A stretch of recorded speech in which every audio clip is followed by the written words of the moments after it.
and squirrels. Should have started reading earlier in the day. You know, I'm getting, again, I hate to read when I'm sleepy. We'll try. We may only get a few pages read. I don't think there's much more in this chapter. Let's see. Last thing I read was, and that's all I know. I just caught a glimpse of her once dancing, but bridge is an absorbing game, and I hardly glanced through the glass partition at the ballroom. Then at midnight, Raymond came along to Josie, very upset, and asked where Ruby was. Josie naturally tried to shut him up, but Superintendent Harper interrupted. He said in his quiet voice, "Why, naturally, Mrs. Jefferson." Well, she hesitated, looked, Melchett thought, a little put out. Josie didn't want the girl's absence made too much of. She considered herself responsible for her in a way. She said Ruby was probably up in her bedroom, said the girl had talked about having a headache earlier. I don't think that was true, by the way. Josie just said it by way of excuse. Raymond went off and telephoned up to Ruby's room, but apparently there was no answer, and he came back in rather a state, temperamental, you know. Josie went off with him and tried to soothe him down, and in the end she danced with him instead of Ruby. Rather plucky of her, because you could see afterwards it had hurt her ankle. She came back to us when the dance was over and tried to calm down Mr. Jefferson. He had got worked up by then. We persuaded him in the end to go to bed, told him Ruby had probably gone for a spin in a car, and that they'd had a puncture. He went to bed worried, and this morning he began to agitate at once. She paused. The rest you know. Thank you, Mrs. Jefferson. Now I'm going to ask you if you've any idea who could have done this thing. She said immediately, no idea whatever. I'm afraid I can't help you in the slightest. He pressed her. The girl never said anything? Nothing about jealousy, about some man she was afraid of or intimate with?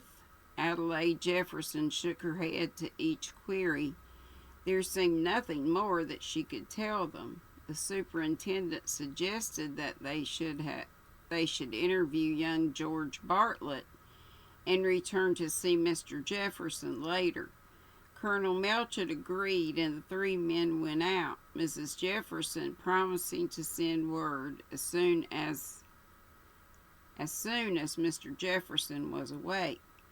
Nice woman, said the colonel as they closed the door behind them. A very nice lady indeed, said Superintendent Harper. George Bartlett was a thin, lanky youth with a prominent Adam's apple and an immense difficulty in saying what he meant. He was in such a state of dither that it was hard to get a calm statement from him. I say, it is awful, isn't it? Sort of thing one reads about in the Sunday papers, but one doesn't feel it really happens, don't you know? Unfortunately, there's no doubt about it, Mr. Bartlett, said the superintendent. No, of course not, but it seems so rum somehow, and miles from here and everything, in some country house, wasn't it? Awfully country and all that. Wait a minute. Awfully county and all that. Created a bit of a stir in the neighborhood. What? Colonel Melchett took charge. How well did you know the dead girl, Mr. Bartlett? George Bartlett looked alarmed. Oh, no, well at all. Not well at all, sir. No, hardly at all, if you know what I mean. Danced with her once or twice. Passed the time of day, a bit of tennis, you know. You were, I think, the last person to see her alive last night.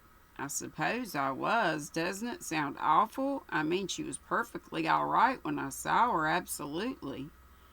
What time was that, Mr. Bartlett? Well, you know, I never know about time. Wasn't very late, if you know what I mean. You danced with her? Yes, as a matter of fact, well, yes, I did. Early on in the evening, though, tell you what, it was just after her exhibition dance with the pro fellow. Must have been 10, half past 11, I don't know. Never mind the time, we can fix that. Please tell us exactly what happened.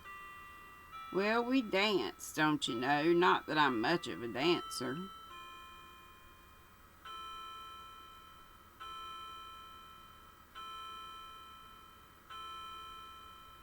5, 6.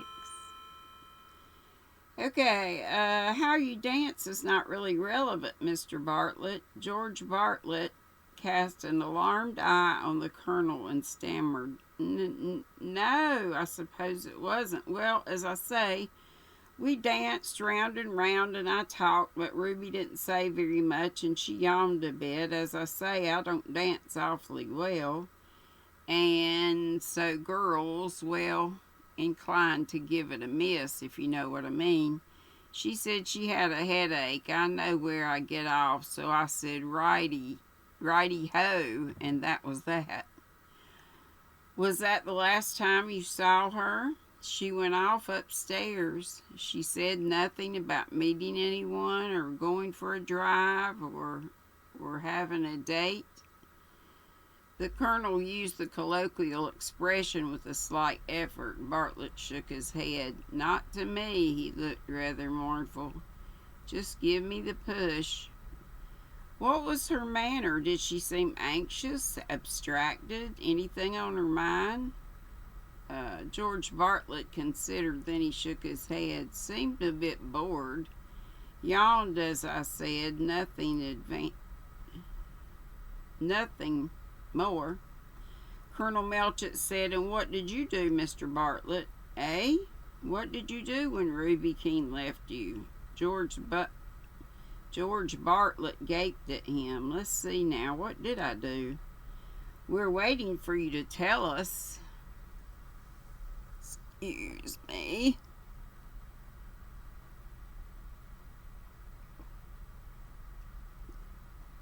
Love that I got my warmer on my desk now. Because that's the tea left over from live and it's still nice and warm.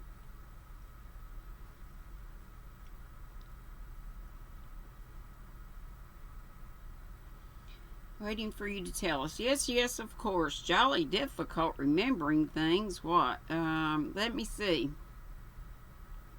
Shouldn't be surprised if I went into the bar and had a drink. Did you go into the bar and have a drink? That's just it. I did have a drink. Don't think it was just then. Have an idea I wandered out, don't you know? Bit of air. Rather stuffy for September. Very nice outside. Yes, that's it. I strolled around a bit, then I came in and had a drink and then strolled back to the ballroom. Wasn't much doing. Noticed what's her name? Josie was dancing again with the tennis fellow. She'd been on the sick list, twisted ankle or something. That fixed the time of your return at midnight. Do you intend us to understand that you spent over an hour walking about outside? Well, I had a drink, you know. I was thinking of things. This statement received more credulity.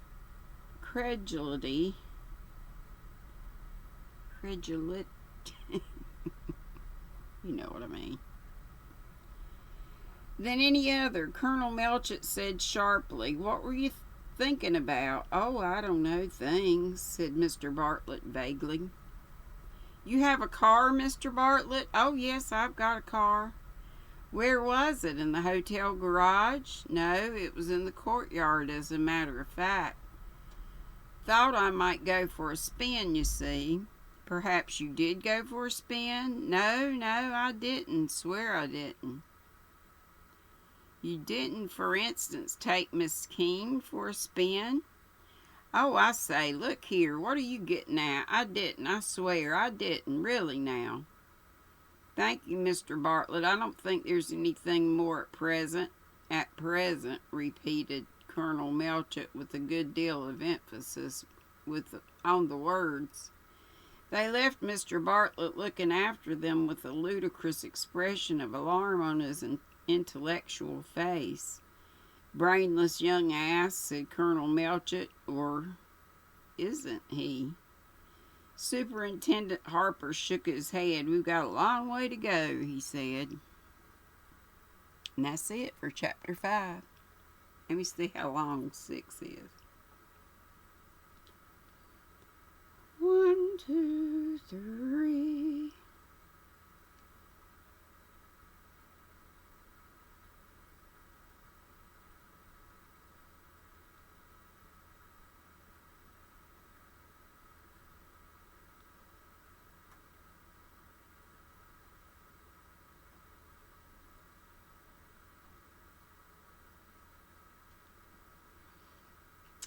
Pretty long, but I'll see how much I can get read.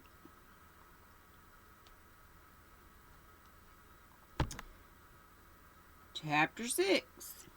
Neither the night porter nor the barman proved helpful. The night porter remembered ringing up to Miss Keene's room just after midnight and getting no reply. He had not noticed Mr. Bartlett leaving or entering the hotel. A lot of gentlemen and ladies were strolling in and out, the night being fine, and there were side doors off the corridors as well as the one in the main hall. He was fairly certain Miss Keene had not gone out by the main door, but if she had come down from her room, which was on the first floor, there was a staircase next to it and a door out at the end of the corridor leading on to the side terrace.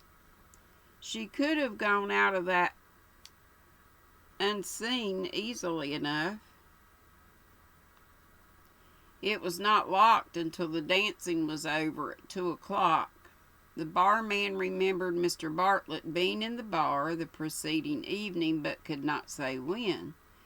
Somewhere about the middle of the evening, he thought. Mr. Bartlett had sat against the wall and was looking rather melancholy. He did not know how long he was there. There were a lot of questions, guests coming and going in the bar. He had noticed Mr. Bartlett, but he couldn't fix the time in any way. As they left the bar, they were accosted by a small boy of about 9 years old. He burst immediately into excited speech. "I say, are you the detectives? I'm Peter Carmody. It was my grandfather, Mr. Jefferson, who rang up the police about Ruby. Are you from Scotland Yard? You don't mind my speaking to you, do you?" Colonel Melchett looked as though he were about to return a short answer, but Superintendent Harper intervened. He spoke benignly.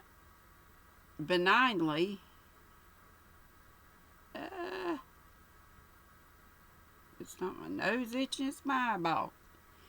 And heartily, "That's all right, my son. Naturally interests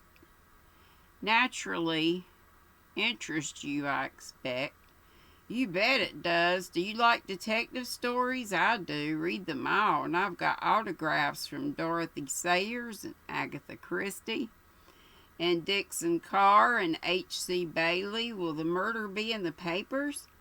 "It'll be in the papers, all right," said Superintendent Harper grimly. "You see, I'm going back to school next week, and I shall tell them all that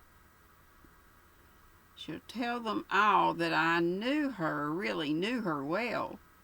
"Well, no, what did you think of her, eh?" Peter considered. "Well, I didn't like her much. I think she was rather a stupid sort of girl. Mum and Uncle Mark didn't like her much either. Only Grandfather wants to see you by the way.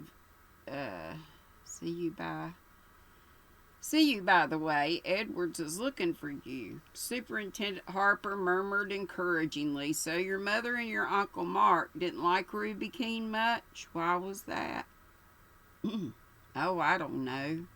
She was always butting in. They didn't like grandfather making such a fuss of her, I expect, said Peter cheerfully. That they're glad she's dead.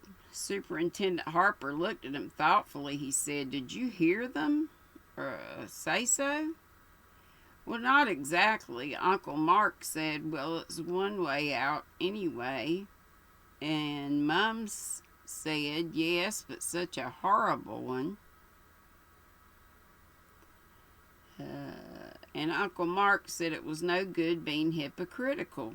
The men exchanged glances. At the moment, a respectable, clean-shaven man, neatly dressed in blue serge, came up to them. "Excuse me, gentlemen, I'm Mr. Jefferson's valet. He's awake now and sent me to find you, as he's very anxious to see you." Once more they went up to Conway Jefferson's suite. In the sitting room, Adelaide Jefferson was talking to a tall, restless man who was prowling nervously about the room.